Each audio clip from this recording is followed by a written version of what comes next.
Pronarja nuk u beson syve kur pas e këlindi kali i saj. Tania Meki, GFS Sport Horses, u surprizuar kur pela e saj, Destiny, lindi grupin e saj të dytë të mëzave binjak.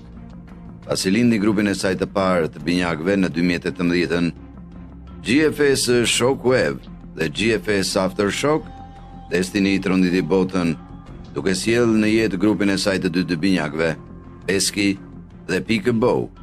Për Destiny, një kal sportiv irlandez, të kesh binjak në radhë të parë, është një shansë 10.000 me 1.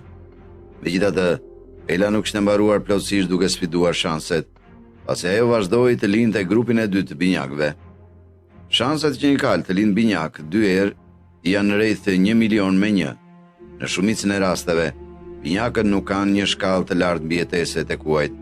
Shumë herë, në rastin e binjakëve, një embrion abortohet, pasi ekziston një rrezik i lartë që mëzat dhe nënat të vdesin gjatë lindjes ose pak kohë më pas.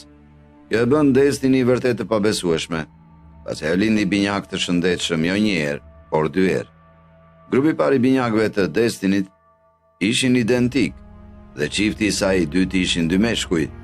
Seti i tretë ishte vërtet një surprizë, pasi skanimet treguan vetëm një gjendër ovuluese